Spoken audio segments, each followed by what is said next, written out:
வாக்கு கேட்கிற போற என் பிள்ளைகளுக்கு 1000, 2000, 500, 300, 400 என்று காசை கொடுக்கிற என் தாய் தந்த நிறைந்த இனமடா இது, நிலமடா. என் பிள்ளை என் அப்ப 2000 கொடுக்குறான், தாத்தா வேணாப்பா வேணாம், 1000 ரூபாய் போதும் என்று. இல்லத்தா நீ வச்சுக்க. இப்படி மாண்பு மிக்க மக்களை பெற்ற இனமடா. தமிழ்நாட்டு எலெக்ஷன் ஒரு பக்கம் தீயா போயிட்டு இருக்கு அப்படின்ற மாதிரி தான் சொல்லணும். இதுக்கு நடுவுல நாம் தமிழர் கட்சிக்கு ஒரு பயங்கரமான ஆதரவு இன்ஸ்டாகிராம் முழுக்கவே வந்துட்டு இருக்கு அப்படின்ற மாதிரி சொல்லணும். இன்ஸ்டாகிராம் திறந்தாலே ஒரே ஒரு ரீல்ஸ் தான். ஊர்ல உனக்கு ஒரு மேடை, வானில உனக்கு ஒரு மஞ்சம், பார்க்கும் பார்வை பரவ பார்வையடா அப்படின்னு டிஎம்கே டிவிக்கு என்டிகேடா. எதற்காக? ஐடியாலஜிக்காக. 1-2 ரீல் இல்லங்க, கிட்டத்தட்ட லட்சக்கணக்கான ரீல்ஸ் வந்து பாத்தீங்கன்னா நாம் தமிழர் கட்சிக்கு ஆதரவா வந்துட்டு இருக்கு.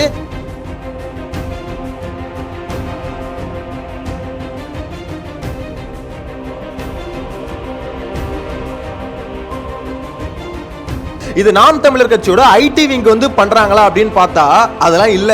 எதுவும் ஐடி விங் உள்ள இறங்கி இந்த வேலையை செய்யல. ஒரு பையன் இண்டிவிஜுவலா ஒரு ரீலை வந்து கிரியேட் பண்ணிருக்கான். அந்த ரீலை எடுத்து அடுத்து பாத்தீங்கன்னா அவங்க போட்டோவை ஆட் பண்ணி எல்லாரும் பாத்தீங்கன்னா அந்த ரீலை எடுத்து ஷேர் பண்ணிக்கிட்டு இருக்காங்க. அவங்களோட போட்டோ ஆட் பண்ணி அந்த ரீலை போஸ்ட் பண்ணிட்டு இருக்காங்க. அதாவது டிஎம்கே, டிவிகே, ஏடிஎம்கே இது 3 அப்படின்ற ஒரு கேள்வி கேட்டுட்டு அதெல்லாம் இல்லடா நான் வந்து என்டிகேடா அப்படின்ற மாதிரி ஒரு பயங்கரமான ஒரு பாட்டை வேற ஒன்று போடுறாங்க. பார்க்கும் பார்வை பரவ பார்வையடா அப்படின்ற ஒரு பாட்டை ஒன்று போட்டு பயங்கரமா பாத்தீங்கன்னா இன்ஸ்டாகிராம் ஃபுல்லா தெறிக்க விட்டுக்கிட்டு இருக்காங்க அப்படின்ற மாதிரி தான் சொல்லணும். இவ்வளவு பண்றத பார்த்துட்டு சீமான் ஒரு பக்கம் சந்தோஷத்துல அவர் ஒரு வீடியோ போடுறாரு. சாட்டை துரைமுருகன் ஒரு பக்கம் ஆச்சரியத்துல இருக்காரு. டேய் எங்கடா இருந்தீங்க இவ்வளவு நாளா எல்லாருமே, எனக்கே தெரியலடா நீலாம் என்டிகே தான். நானு லைக் போட்டு கை வரல தேங்கி போட்டு அமைக்கிட்டே இருக்கேன். அவ்வளவு பெண்கள், அவ்வளவு ஆண்கள், அவ்வளவு இளைஞர் திடீர்னு ஸ்லீப்பர் செல்ஸ் மாதிரி எல்லாம் இருந்திருக்கானுங்க. இப்ப சான்ஸ் கிடைச்சோன்னா மொத்த பேர் வந்து அவங்களே எக்ஸ்போஸ் பண்ணிக்கிறாங்க. ஆமா நான் நாம் தமிழர் தான், அதை சொல்றதுக்கு நான் பெருமைப்படுறேன் அப்படின்ற மாதிரி பாத்தீங்கன்னா எக்ஸ்போஸ் பண்றாங்க. சோ இந்த மாதிரி ஒரு சேஞ்ச், சடன் சேஞ்ச் திடீர்னு இவ்வளவு யங்ஸ்டர்ஸ் கிட்ட, ஜென்சி கிட்ஸ் கிட்ட எப்படி வந்தது அப்படின்றத பார்க்கும்போது இப்போ சீமானோட அந்த பிரச்சாரம் இருக்குல்ல, அந்த பிரச்சாரம் பயங்கர ஸ்ட்ராங்கா போயிட்டு இருக்கு அப்படின்ற மாதிரி தான் புரிஞ்சுக்க முடியுது. என்ன விஷயம் பாத்தீங்கன்னா இவ்வளவு நாளா எல்லா கட்சியும் பிரச்சாரம் பண்ணிட்டு இருக்கு. இப்போ என்ன பண்றாருன்னா சீமான் வந்து இந்த 3 பேரையும் ஒரே கேட்டகரியில சேர்த்துட்டாரு. அதாவது டிவிகே விஜய் ஒரு பக்கம் பாத்தீங்கன்னா எடப்பாடி பழனிசாமி, இன்னொன்னு வந்து ஸ்டாலின். சோ அதாவது ஏடிஎம்கே, டிஎம்கே, டிவிகே இந்த 3 பேருமே ஒரே கேட்டகரி தான். 3 பேருமே கொள்ளடிக்கு தான் பிளான் பண்றானுங்க. இலவசங்களை கொடுத்து உங்களை ஏமாத்த பிளான் பண்றானுங்க. சோ இதுக்கு மாற்றா என்ன கொடுக்கணும்னா இங்க வந்து மெடிக்கலை வந்து இலவசமா கொடுக்கணும், அதே மாதிரி பாத்தீங்கன்னா எஜுகேஷன் இலவசமா கொடுக்கணும், ட்ரிங்கிங் வாட்டர் வந்து இலவசமா கொடுக்கணும். சோ இதுதான் நான் தர போறேன், மத்தபடி அவனுங்கள மாதிரி உங்களை ஏமாத்த போறது இல்ல. ஆல்ரெடி கடன்ல இருக்க தமிழ்நாட்டை இன்னும் கொஞ்சம் கடன்ல கொண்டு போய் சேர்க்க போறது இல்ல. தமிழ்நாட்டை வந்து ஒரு வல்லரசு நாடா நான் மாத்த போறேன் அப்படின்ற மாதிரி பாத்தீங்கன்னா சீமான் சொல்லிட்டு இருக்காரு. நான் ஃப்ரீயா கொடுக்கிறது இது மட்டும் தான், இதை மட்டும் நான் ஃப்ரீயா கொடுத்துட்டாலே மிச்சம் எல்லாமே நீங்களே வாங்கிக்கலாம், அதுக்கான காசு உங்ககிட்டயே இருக்கும் அப்படின்ற மாதிரி அவர் சொல்றது நிறைய மக்களை கனெக்ட் பண்ணிருக்கு அப்படின்ற மாதிரி தான் சொல்லணும். சீரியஸ்லி இது வந்து ஏதோ சும்மா சொல்லிட்டு போறதுக்காக சொல்ல, உண்மையிலேயே சொல்றேன், நிறைய மக்களை கனெக்ட் பண்ணிருக்கு. அது எப்ப நம்மளுக்கு ரிஃப்ளெக்ட் ஆகுதுன்னா இந்த இன்ஸ்டாகிராம் ரீல பார்க்கும் போது தாங்க ரிஃப்ளெக்ட் ஆகுது. சீரியஸ்லி இவ்வளோ பேர் எடுத்து ரீல்ஸை போட்டு தெறிக்க விடுவாங்க அப்படின்ற மாதிரி எதிர்பார்க்கல. ஒரு பக்கம் ரீல்ஸ், இன்னொரு பக்கம் காசு, மொத்தமா பாத்தீங்கன்னா காசு கட்டுக்கிட்டே எடுத்துட்டு வந்து சீமான்ட்ட கொடுத்துட்டு இருக்காங்க. என்ன ப்ரோ சொல்றீங்க அப்படின்ற மாதிரி கேட்டீங்கன்னா எஸ், சீமான்ட்ட அவ்வளோ பேர் கட்டுக்கிட்ட காசை கொடுத்துக்கிட்டு இருக்காங்க, உண்டியலா கொடுத்துக்கிட்டு இருக்காங்க. அதை பார்க்கும்போது சீமானே கண் கலங்குறாரு. திருக்கோயிலூர்ல பேசிட்டு இறங்கும்போது ஒரு தம்பி குறுக்க அப்படியே அண்ணா இந்தாண்ணா ஐயா, அண்ணா அண்ணா இந்தாண்ணா ஐயா, கண்ணு கலங்குதடா. ஒரு வாரமா எங்க அண்ணனுக்கு கொடுக்கணும்னு நான் முடியை வெட்டி சேமிச்சேன்னாங்கிறான். அந்த மகனுக்காக இந்த மகன் இந்த மண்ணிலே முடி சூடு வந்தா இந்த மண்ணில, அந்த மகனுக்காக சின்ன பிள்ளைகள் ஆத்தால தின்பண்டம் வாங்கி கொடுக்கிற காசை சேர்த்து 5000, 10,000 பெரியப்பா உன் தேர்தல் செலவுக்கு உண்டியல கொடுக்கறான்டா. அவனுக்கு அதான்டா நிக்கிறேன் தேர்தல். 20,000 ஒரு தாய் வந்து கூப்பிட்டு என் தம்பிட்டு கொடுத்து போறான். 20,000 நீ 2,000 ஓட்ட வைக்கிற, என் தாய் இந்தாடா 20,000 வச்சு வேலை செய்யடா மகனே. என்ன இப்படி வந்து நம்மளுக்கு ஆதரவு தராங்க அப்படின்றது போட்ட உழைப்புக்கான ஒரு ரிவார்டு தான் வச்சுக்கோங்களேன். அதாவது அந்த ஆதரவை சொல்றேன், பணத்தை சொல்லல. சோ அந்த பணம் வந்து பாத்தீங்கன்னா ஒரு 1000மோ 2000மோ அந்த மாதிரி பாத்தீங்கன்னா 20,000, 10,000, 5,000 எடுத்துட்டு வந்து மக்கள் டைரக்டா சீமான்ட்ட கொடுக்கறது மட்டும் இல்லாம அவங்களோட வேட்பாளர்கள் போறாங்களே, தெரு தெருவா பிரச்சாரத்துக்கு போறாங்களே, சோ அப்படி போற வேட்பாளர்களை மீட் பண்ணி இந்தாங்க எங்களோட காசை வச்சுக்கோங்க, ஒரு 1500 வச்சுக்கோங்க, 2000 வச்சுக்கோங்க அப்படின்ற மாதிரி எல்லாம் காசை கொடுத்துக்கிட்டு இருக்காங்க. இது ஏதோ புதுசா இருக்கு. அரசியல் நம்ம இதெல்லாம் பார்த்திருக்கவே மாட்டோம். அதாவது அரசியல் கட்சிகள் தான் பாத்தீங்கன்னா ஓட்டுக்கு இந்தாங்க 1000 2000 3000 குக்கர் தரேன், இந்த பக்கம் பாத்தீங்கன்னா நான் வந்து ஐபோன் தரேன், இந்த மாதிரி வந்து பாத்தீங்கன்னா இஷ்டத்துக்குன்னு ஏதாவது சைடுல கொடுத்து ஒரு 3 நாளைக்கு எலெக்ஷனுக்கு 3 நாளுக்கு முன்னாடி இதை தான் வந்து பாத்தீங்கன்னா ஏடிஎம்கே டிஎம்கே இத்தனை வருஷமா பண்ணிட்டு இருந்தாங்க. இது வந்து டோட்டல் சேஞ்ச் ஆயிருக்கு. நீங்க இது எங்களுக்கு கொடுக்க வேணாம், நீங்க சொன்னதை மட்டும் செஞ்சா போதும், நாங்க உங்களுக்கு தரோம் அப்படின்ற மாதிரி அவ்வளோ பேர் அவ்வளோ கஷ்டப்பட்டு சம்பாரிச்ச காசை எடுத்துட்டு வந்து கொடுத்துக்கிட்டு இருக்காங்க. ஸோ அதை பார்க்கும்போது இதுதான்டா ஒரு சேஞ்ச் அப்படின்ற மாதிரி சீரியஸ்லி எனக்கே பர்சனலாக ஃபீல் ஆகுது. இந்த மாதிரி ஒரு சேஞ்சை பாலிடிக்ஸில் நம்ம வந்து இவ்வளோ நாளாக நம்ம பார்க்கல. ஆனால் அந்த சேஞ்ச் இப்போ நடக்க ஆரம்பிச்சிருச்சு அப்படின்ற மாதிரி சொல்லணும். ஏன்னா சும்மா ஓகே சீமான் வந்து நல்லா பேசுறாரு, அவர் வந்தால் நல்லா தான் இருக்கும், அவர் ஓட்டு போட்டு பார்க்கலாம் இப்படின்னு பேசுறதெல்லாம் ஓகே. ஆனால் இதை தாண்டி நான் கஷ்டப்பட்டு உழைச்ச காசு 2000 3000 அப்படின்ற அந்த காசை எடுத்துட்டு போயிட்டு கொடுத்து ஒருத்தவங்க சப்போர்ட் பண்றாங்கன்னா என்ன அர்த்தம்? உணர்வுபூர்வமா அவ்வளோ வந்து கனெக்ட் ஆயிருக்காங்க.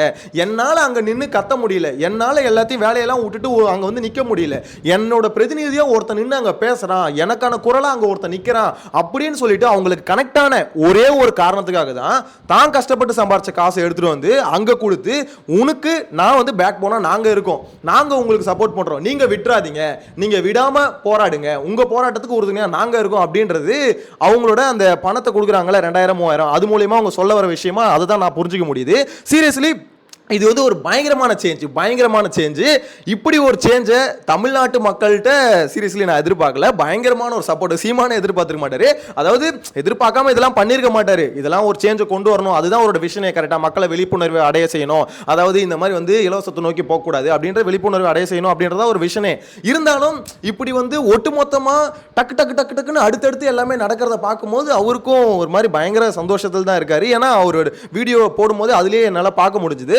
அந்த அளவுக்கு எப்படின்னா உணர்வுபூர்வமா அவங்களும் கண் கலங்கி நிக்கிற ஒரு சிச்சுவேஷன் வந்து மக்கள் வந்து ஆனந்த கண்ணீரை கொடுக்குற அளவுக்கு பண்ணிக்கிட்டு இருக்காங்க.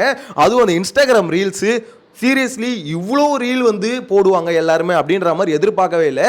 இன்ஸ்டாகிராம் யூஸ் பண்ணுறவங்களுக்கு தெரிஞ்சிருக்கும் எந்த அளவுக்கு ட்ரெண்டிங்கில் போயிட்டு இருக்கு லாஸ்ட் ஒரு 3-4 டேஸா அப்படின்ற மாதிரி. அந்த பையன் அந்த எடிட் பண்ணி போட்டால அந்த பையனும் செதறிட்டா.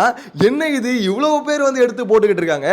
என்னோட ஃப்ரெண்ட் சர்க்கிளில் நாம வந்து இவளா என்டிகே அப்படின்ற மாதிரி நம்ம கெஸ் பண்ணிருக்க மாட்டோம். அதாவது இது வரைக்கும் எந்த கட்சி சார்ந்தவனும் இல்லை அப்படின்ற மாதிரி இருப்பாங்கல்ல, அவங்களாம் எந்த கட்சியுமே அவங்க வந்து அவங்கள காமிச்சிக்க மாட்டாங்க, இந்த கட்சியில் பாய்வேன் அப்படின்ற மாதிரி காமிச்சிக்கிட்டதெல்லாம் இல்லை. ஆனால் சடனாக பார்த்தீங்கன்னா ஒரு ரீல் ஒன்று வருது, இந்த மாதிரி டிஎம்கே ஆர் டிவிகே அப்படின்னு ஒரு கொஸ்டின் மார்க்கை போட்டுட்டு ரெண்டுமே இல்லைடா நான் வந்து என்டிகேடா அப்படின்ற மாதிரி அந்த ரீலை போட்டு பயங்கரமாக அவன் ஷேர் பண்ணும்போது எனக்கு அதான் தோணுச்சு. ஓகே அப்போ சாட்டை துரைமுருகன் சொல்கிற மாதிரி அது எப்படி சொல்கிறது, புலி வந்து பதுங்கிருக்கு, அவர் அதை தான் சொல்கிறார், புலி வந்து பதுங்கிருக்கு அது கண்டிப்பாக ஒரு நாள் பாயுன்னு சொல்லிட்டு இருந்தோம். அது எப்படி பாஞ்சது பார்த்தீங்கன்னா எலெக்ஷனுக்கு முன்னாடி கரெக்டாக பாஞ்சுதா அப்படின்ற மாதிரி சொன்னார். அதை பார்க்கும்போது கிட்டத்தட்ட என்னடா இவ்வளோ பேர் வந்து பார்த்தீங்கன்னா ரொம்ப ஒரு மாதிரி அமைதியாக அடக்கி வச்சுட்டு இருந்தீங்களாடா, திடீர்னு இப்படி ஒரு சம்பவம் வரும்போது தான் மொத்த பேர் எக்ஸ்போஸ் பண்ணுறாங்க. அந்த பையனுக்கு நான் ஃபோன் பண்ணி கேட்குறேன், என்னடா இந்த மாதிரி என்டிக்கு சப்போர்ட்ரா நீ இந்த மாதிரி இன்ஸ்டாகிராமில் போட்டிருக்கேன் அப்படின்ற போது, ஆமாம் இவ்வளோ நாளாக வந்து பார்த்தீங்கன்னா எனக்கு உள்ளுக்குள்ளே உணர்வு இருந்தது, இப்போ வந்து அந்த உணர்வை எப்படி காமிக்கலான்ற ஒரு வாய்ப்பு கிடச்சிது, காமிச்சேன். மற்றபடி பார்த்தோன்னா எனக்கு வந்து நான் ஆல்ரெடி இத்தனை வருஷமாக என்டிகேக்கு தான் ஓட்டு போட்டுட்டு இருந்தேன், பெருசாக யார்கிட்டையும் சொல்லிக்க மாட்டேன், ஆனால் எனக்கு வந்து என்டிகே வரணும் அப்படின்ற ஒரு எண்ணம் இருந்தது அப்படின்ற மாதிரி சொன்னது மட்டும் இல்லாமல் இந்த சமயத்தில் நான் காமிக்கிறதுக்கான காரணம் என்னென்னா, அதாவது இந்த டிவிகேன்ற ஒரு கட்சி வந்ததுக்கு அப்புறமா யாருக்கு பெனிஃபிட் ஆச்சோ இல்லையோ என்டிகேக்கு ஆயிருக்கு அப்படின்ற மாதிரி தான் சொல்லுது. ஏன்னா அவன் சொன்ன பதில் என்னென்னா, இந்த டிவிகே அதாவது டிவிகேன்ற ஒரு கட்சி எந்த ஒரு கொள்கையுமே இல்லை, அவங்கள வந்து ஃபுல் அண்ட் ஃபுல் வந்து விஜய்ன்ற ஒரு சினிமா பிரபலத்தை அவர் வந்து ரசிச்ச ஒரு கூட்டம் வந்து பார்த்தீங்கன்னா ரசிக கூட்டம் ஒரு மாதிரி தற்கொலைத்தனமாக சுற்றிக்கிட்டு இருக்கு. அந்த கூட்டத்துக்கு அவங்களே பார்த்தீங்கன்னா அந்த கூட்டத்தை வச்சுக்கிட்டு அதை பெருமையாக வந்து நான் டிவிகேன்னு பெருமையாக சொல்லும் போது ஒரு ஐடியாலஜி பேஸ் பண்ண ஒரு கூட்டம், ஐடியாலஜி பேஸ் பண்ண ஒரு லீடர் வந்து அங்கே வந்து நம்மளுக்கான வாய்ஸ் அங்கே இருக்காரு அப்படின்னும் போது அதை எதுக்கு நான் பெருமையாக சொல்லக்கூடாது? ஆமாம் எனக்கு வந்து சீமானோட அந்த ஐடியாலஜி பிடிச்சிருக்கு, அவர் சொல்கிற விஷயம் கரெக்டாக இருக்கு, என்னோட பிரதிநிதியாக அங்கே நின்று அங்கே பேசுகிறாரு, எனக்கான ஒரு ஆளாக பேசுகிறாரு அப்படின்னும் போது இதை நான் பெருமையா சொல்லுவேன். எனக்கு கூனி குறுக்க வேண்டிய அவசியம் இல்லை. ஏடிஎம்கே டிஎம்கே அந்த மாதிரி ரெண்டு கட்சிக்கிட்ட வந்து நான் காசு வாங்க போறதும் இல்லை, அவங்க கிட்ட வந்து பாத்தீங்கன்னா அடிமையா கொத்தடிமையா இருக்க போறதும் இல்லை. அதே மாதிரி டிவிகேன்ற கட்சிக்கு வந்து பாத்தீங்கன்னா ரசிக கூட்டமாகவும் நான் இருக்க போறது இல்லை. என்ன பொறுத்தவரைக்கும் நான் பெருமையா சொல்லுவேன், நான் என்டிகேக்கு என் சைட்ல இருந்து எதுவும் பண்ணல, ஜஸ்ட் என்னோட சப்போர்ட் இருக்குன்றதை மட்டும் தான் தெரிவிச்சிருக்கேன் தவிர நான் பெருசாக எதுவுமே பண்ணலை, ஆனால் எனக்கு பெருமையாக இருக்குது, நான் என்டிகேன்னு சொல்கிறதுக்கு பெருமையாக இருக்குது. ₹1 காசு அவங்களும் தரமாட்டாங்க, நாங்களும் வாங்க மாட்டோம். ஸோ அப்படிப்பட்ட ஒரு கட்சி, கரெக்டான ஐடியாலஜியை சொல்கிற கட்சி, அந்த கட்சிக்கு நான் சப்போர்ட் பண்ணுறேன்றது எனக்கு ஒரு மாதிரி பயங்கரமான ஒரு மொமெண்ட்டாக இருந்தது அப்படின்ற மாதிரி சொன்னால். ஸோ இதை பார்க்கும்போது ஒருத்தர் 2 பேர் இல்லைங்க, நிறைய பேர். எனக்கு அதுதான் விஷயமா இருந்தது. டேய் என்னடா ரொம்ப அமைதியாக இருக்க பசங்களாச்சடா, என்னடா திடீர்னு இப்படி கிளம்பிட்டீங்க அப்படின்ற மாதிரி தான் இருந்தது. ஸோ அந்த அளவுக்கு என்டிகேக்கு ஒரு பயங்கரமான ஆதரவு வந்திருக்கு. ஸோ இந்த அரசியல் களம் வந்து இந்த 2026 எலெக்ஷனில் ஒரு பயங்கரமான ஒரு சேஞ்சை வந்து பார்க்க போகுது அப்படின்ற மாதிரி தோணுது. உண்மையிலே எனக்கும் கொஞ்சம் ஷாக்கிங்காக தான் இருக்கு. ஏதோ ஒன்று நடக்க போதியா அப்படின்ற மாதிரி தான் இருக்கு. ஏன்னா மக்கள் வந்து ஒரு மாதிரி வெறுத்துட்டாங்களோன்னு தோணுதுங்க. அதாவது எல்லாரையும் 100% சொல்ல வரல, ஓகேங்களா? ஒவ்வொரு கட்சிக்கும் அவங்களுக்கான சப்போர்ட் எல்லாமே இருந்துகிட்டு தான் இருக்கு. ஆனால் மக்கள் வந்து ஒரு மாதிரி வெறுத்துட்டாங்க. இலவசங்களை இப்போ எப்படின்னா ஏடிஎம்கே டிஎம்கேன்னு மட்டும் சொல்லும் போது பெருசாக தெரிஞ்சிருக்காது. அடுத்தடுத்து வரவங்க எல்லாருமே என்ன இவரும் இலவசம் அவரும் இலவசம், என்ன இது இவ்வளோ இலவசங்களை கொடுத்துட்டு இருக்காங்க அப்படின்னு ஒரு விஷயம் பார்க்கும்போது மக்களுக்கு டேய் என்னடா நம்ம வரி பணம் தானே. ஏன்னா அந்த விழிப்புணர்வு வந்து பார்த்தீங்கன்னா சோஷியல் மீடியா மூலமா இப்போ வருது. இப்போ இது எல்லாமே இப்போ விஜய் சொல்றாருல, அந்த சிலிண்டர் தரேன், தங்கம் தரேன், அதே மாதிரி இவங்க வந்து பார்த்தீங்கன்னா 8000 கூப்பன் தரேன், ஃப்ரிட்ஜ் தரேன், 10,000 அக்கௌண்ட்ல போடுறேன். இவ்வளோ பணம் இவ்வளோ கோடியை நீங்கள் செலவு பண்ணி எங்களை வந்து ஏமாற்றி ஓட்டை வாங்கணும்னு நினைக்கிறீங்களே தவிர எங்களோட லைஃப் ஸ்டைலை நீங்கள் வந்து இம்ப்ரூவ் பண்ணணும் அப்படின்ற மாதிரி நினைக்கவே இல்லை. எங்களோட வாழ்க்கை தரத்தை வந்து கொஞ்சமாவது அட்லீஸ்ட் கொஞ்சமாவது நீங்கள் சேஞ்ச் பண்ணணும்னு நினச்சிருந்தா பேசிக்காக எனக்கான ரைட்ஸில் வந்து பார்த்தீங்கன்னா நான் கட்டுற டேக்ஸுக்கு பேசிக்காக எனக்கு என்னென்ன கரெக்டாக கிடைக்கணுமோ அது கரெக்டாக நீங்கள் கொடுக்க பார்க்கணும். அதை கொடுக்கறத விட்டுட்டு இந்த கூப்பன் தர்றது, தங்கம் தர்றது, 4000 அக்கௌண்ட்டில் போடுறது, சிலிண்டர் 6 தர்றது, இதெல்லாம் நம்ம வரி பணத்தை எடுத்து அதில் வந்து பார்த்தீங்கன்னா திருப்பி இன்னும் கொஞ்சம் வரி பணத்தை இன்க்ரீஸ் பண்ணி இந்த இதெல்லாம் நிறைவேற்றுவாங்க. ஸோ திருப்பியும் பார்த்தீங்கன்னா எங்ககிட்ட இருந்து காசு அதிகமாக பிடுங்க தானே போகிறீங்க அப்படின்றது ஓரளவுக்கு மக்களுக்கு வந்து அவேர்னஸ் வந்துருச்சு அப்படின்ற மாதிரி தான் சொல்ல தோணுது. பட் என்டிகேக்கு ஒரு பயங்கரமான ஒரு சேஞ்ச் வந்து அவங்களுக்கு இப்போ இந்த ரீசன்ட் டைமில் லாஸ்ட் 1 வீக்ல நடந்திருக்கு அப்படின்ற மாதிரி தான் சொல்லணும். பெண்கள் முக்கியமா சொல்லுவாங்க, இந்த விஜய் ஃபேன்ஸ் வந்து அதிகமா பெண்களா இருப்பாங்க அப்படின்ற மாதிரி ஜென்சி கிட்ஸ்ல அவ்வளோ பெண்கள் என்டிகேக்கு ஆதரவாக போட்டிருக்காங்க. ஸோ அதை பார்க்கும்போது இல்லையே, அப்போ ஜென்சி கிட்ஸ் வந்து ஓவராலாக கேட்டகரைஸ் வந்து பண்ணக்கூடாது அப்படின்றது இங்கே கிளியராக தெரியுது. ஜென்சி கிட்ஸ் மொத்த பேரும் பார்த்தீங்கன்னா விஜய்க்கு ஆதரவு தான், அவங்க யங்ஸ்டர்ஸோட ஓட்டு ஃபுல்லாகவே விஜய்க்கு தான் அப்படின்றது இங்கே இல்லையே. இங்கே வந்து ப்ரூவ் ஆகுது. ஏன்னா ஒரு இன்ஸ்டாகிராம் இவ்வளோ ரீல்ஸ் வந்து வரும்போது, லட்சக்கணக்கில் ரீல்ஸ் வரும்போதே தெரிஞ்சு போச்சு. அப்போ ஓவராலாக பார்த்தீங்கன்னா ஜென்சி கிட்ஸ் மொத்தமும் விஜயெல்லாம் ஃபாலோ பண்ணல. ஆக்சுவலாக என்டிகேக்குன்னு ஒரு ஜென்சி கிட்ஸ் பேஸ் இருக்குது. அந்த பேஸ் எப்படி இருக்கு அப்படின்றத இந்த 3 நாளில் காமிச்சிருக்காங்க அப்படின்ற மாதிரி தான் சொல்லணும். வேற லெவல் பேசுங்க. இந்த மாதிரி ஆதரவு வரதுக்கு ஒரு முக்கியமான பிளஸ்ஸா இன்னொரு காரணமும் இருக்கு, கன்சிஸ்டன்சி. சீமான் வந்து பாத்தீங்கன்னா 2012ல ஒரு பேட்டி ஒன்று கொடுத்துருக்காரு. ஸோ அந்த பேட்டியை பாருங்க, அப்பத்துல இருந்து இப்போ வரைக்கும் கன்சிஸ்டன்டா ஒரு விஷயத்த ஃபாலோ பண்ணிக்கிட்டே இருக்காரு. அது என்ன நீங்களே கேளுங்க. அந்த கட்சியோட கூட்டணி வைக்க கூடாதுங்கிறது எங்க கொள்கை. நாங்க வந்து இந்த தேசிய கட்சி பாரதிய ஜனதா காங்கிரஸ், இந்த திராவிட அரசியல் கட்சிகள் இதுக்கு மாற்றாதான் நாங்க ஒரு அரசியல் முன்வைக்கிறோம். அப்ப இந்த திராவிட கட்சிகளை தலைமையேற்று நாங்க பின்னிருப்பது, தேசிய கட்சிகளை முன்னிறுத்தி நாங்க பின்னிருப்பது இது சாத்தியம் இல்லை. அதனால ஆட்சி வென்று முடிவு நினைக்கிறீங்களா? என்ன எல்லாரும் வந்து வென்றெடுத்தவங்க தானே. நீங்க 10 வருஷத்துக்கு அப்புறம் யாரு இருப்பா நினைக்கிறீங்க இந்த நிலத்துல? நாங்க என்ன இன்னைக்கு போய் நின்று உடனே தேர்தல் நிக்க போறீங்களா? 10 வருஷம் வேலை செய்வோம்.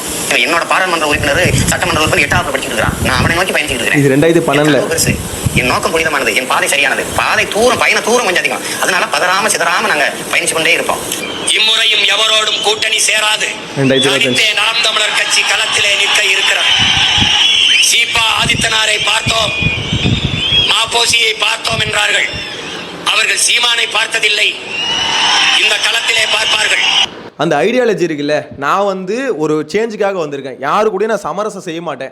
நான் இந்த இடத்துல பார்த்தீங்கன்னா இவங்க இவ்வளோ அமௌண்ட் தராங்க, இத்தனை சீட்டு தராங்க, இந்த இடத்துல டெபுட்டி சிஎம் நின்னுக்கோன்னு சொல்கிறாங்க அப்படின்றதுக்கோசலாம் இங்கே சமரசமே செய்ய மாட்டேன் அப்படின்னு சொல்லிட்டு ஸ்ட்ராங்காக ஒருத்தவங்க நிற்கிறாங்கல்ல. அது இத்தனை எலெக்ஷனாக பார்த்துட்டு நிறைய பேருக்கு என்னென்னா, ஓகேப்பா இவர் வந்து நிற்கிறாருல, தனியாக எதிர்த்து நின்றுக்கிட்டே இருக்காருல்ல, யார் கூட கூட்டணிக்கு போக மாட்டார்ல, ஸோ அப்போ நம்ம இவங்களுக்கு சப்போர்ட் பண்ணி பார்க்கலாம் அப்படின்னு அந்த ஸ்ட்ராங்கான கன்சிஸ்டண்ட்டாக ஒரு விஷயத்தை ஃபாலோ பண்ணுறதுனாலே மேபி ஆதரவும் இன்க்ரீஸ் ஆகுதுன்னு நினைக்கிறேன். இந்த எலெக்ஷனில் எனக்கு தெரிஞ்சு சீமான் அவரோட ஓட் பர்சன்டேஜ் விஜய் வந்ததுனால குறையும்னு சொல்றாங்கல்ல நிறைய பேர். ஸோ அது வந்து பார்த்தீங்கன்னா அப்படி இல்லையோ அப்படின்னு தோணுது. அதுவும் இப்போ வர ரெஸ்பான்ஸை பார்க்கும்போது அப்படி இல்லை. கம்பல்சரி பார்த்தீங்கன்னா ஓட் பர்சன்டேஜ் ஏறதான் போகுது. அது எந்த அளவில் ஏறப்போகுது, எவ்வளவு ஏறப்போகுது அப்படின்றதான் தெரியல.